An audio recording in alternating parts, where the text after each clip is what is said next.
जय श्री राम भक्तगणों। आज की सत्संग चर्चा में गोस्वामी तुलसीदास जी ने बताया है एक बहुत ही अद्भुत बात। और वो बात ये है कि आप सभी जानते हैं रामायण में रावण का भी चरित्रों का वर्णन है कुछ कुछ, और राम जी के चरित्रों का भी वर्णन है, किंतु इसमें हमें सही और गलत का अच्छे से फ़र्क करना हमको किसने बताया है? वो है वाल्मीकि जी ने। जी हाँ, गोस्वामी तुलसीदास जी ने अपनी रचना में रचने से पहले इस बात का वर्णन किया कि वाल्मीकि जी ने रावण और राम दोनों के चरित्रों को बखूबी बताया कि रावण कौन था और राम जी कौन थे। दोनों के चरित्रों को भी बताया कि रावण कैसा था, राम जी कैसे थे। उसके पश्चात वाल्मीकि जी ने ये भी बताया कि इसमें दुष्टता भी है और अच्छाई भी है।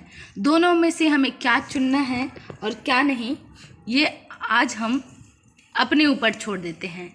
अर्थात ये हमारे ऊपर है कि हम अच्छा चुने या बुरा चुने। इस प्रकार वाल्मीकि जी ने हमको यही इस रामायण कथा में हमको बताया है, क्योंकि इन्होंने बायोग्राफी लिखी थी, जीवनी लिखी थी प्रभु श्री राम जी के बारे में, तो उन्होंने इतना बताया। उन्होंने ये नहीं कहा कि आप राम जी के पथ आदर्शों को ही ग्रहण करें।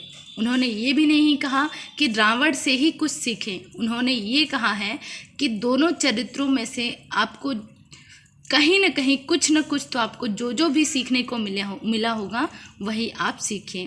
तो इस प्रकार गोस्वामी तुलसीदास जी ने भी आज अपने चौपाई में यही चीज़ बताया कि हम रामायण में क्या सीख सकते हैं, क्या चुन सकते हैं, वो हमारे ऊपर है। वो कैसे, आइए चौपाइयों के माध्यम से समझते हैं। बंदौ मुनिपद कंजू रामायण जेहि निर्मऊ, सखर सुकोमल मंजु दोष, रहित दूषण सहित सियावर रामचंद्र की जय। पवन सुत हनुमान की जय, हर हर महादेव की जय। यहाँ पर गोस्वामी तुलसीदास जी ने बताया कि मैं उन वाल्मीकि मुनि के चरणों की कमलों की वंदना करता हूँ जिन्होंने रामायण की रचना की, और खर अर्थात राक्षस सहित होने पर भी, उनके दुष्टतापन होने पर भी, कठोरपन होने पर भी उन्होंने विपरीत तरीके से, बड़ी कोमल और सुंदर तरीके से दूषण अर्थात दोष से रहित रखा है रामायण को। अर्थात रामायण में दुष्प्रवृत्तियों का भी वर्णन है, दुष्टों का भी वर्णन है, दुष्ट के कार्यों का भी वर्णन है, किंतु गोस्वामी तुलसीदास जी कहते हैं यहाँ पर कि वाल्मीकि जी ने बहुत ही सुंदर तरीके से रावणों का भी वर्णन किया, अर्थात रावण के कर्मों का भी वर्णन किया, दुष्टों का भी उन्होंने वर्णन किया। लेकिन फिर भी रामायण दोषपूर्ण नहीं हुई या दुष्टपूर्ण नहीं हुई। रामायण केवल और केवल दोष से रहित ही कहा गया है। इस प्रकार गोस्वामी तुलसीदास जी वाल्मीकि जी से प्रेरणा लेकर उनकी चरण कमलों को प्रणाम करते हुए कह रहे हैं कि हे वाल्मीकि जी, आपने इतनी सुंदर रचना की कि इसमें दुष्टों का वर्णन है, दुष्ट के कार्यों का भी वर्णन है, फिर भी यह दोष से रहित अर्थात दुष्टता से रहित आपने वर्णन किया है। इस प्रकार गोस्वामी तुलसीदास जी ने इस सोरठा में कहा है। उसके बाद आगे उन्होंने क्या कहा है? बंदौ चारों वेद भव, बारिधि बोहित सरिस, जिन्नौ ना सपने खेद, बरनत रघुबर बिसद जसु, सियावर रामचंद्र की जय। पवन सुत हनुमान की जय, हर हर महादेव की जय।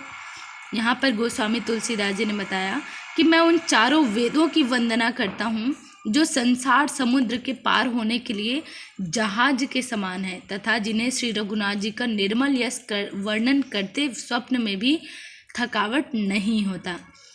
अब उन्होंने चारों वेदों की वर्णन किया है, चारों वेदों की वंदना की है कि हे चार वेद, मैं आप सभी को प्रणाम करता हूँ, क्योंकि इस संसार सागर, समुद्र रूपी सागर से आप पार होने के लिए एक जहाज के समान है, और जिनमें प्रभु श्री रघुनाथ जी अर्थात प्रभु वेद भगवान का, ईश्वर का इतने अच्छे से वर्णन है और इतने सही से वर्णन है कि इसको पढ़ने से हमें कोई थकावट महसूस नहीं होता, यहाँ तक कि स्वप्न में भी हम थकान महसूस नहीं करते। इस प्रकार गोस्वामी तुलसीदास जी ने कहा कि चारों वेदों में भी भगवान की स्तुति इतने अच्छे तरीके से लिखी हुई है कि उसको जो जितना भी पढ़े उसको उतना ही आनंद लगता है, उसमें थकावट नहीं होता। इसी प्रकार हमें भी प्रभु श्री राम जी के चरित्रों को पढ़ना चाहिए, क्योंकि उसमें हमको कहीं पे भी दोष या थकावट महसूस नहीं होता, बल्कि कुछ न कुछ नया हमको सीखने को ज़रूर मिलता है। आज के लिए बस इतना ही। जय श्री राम।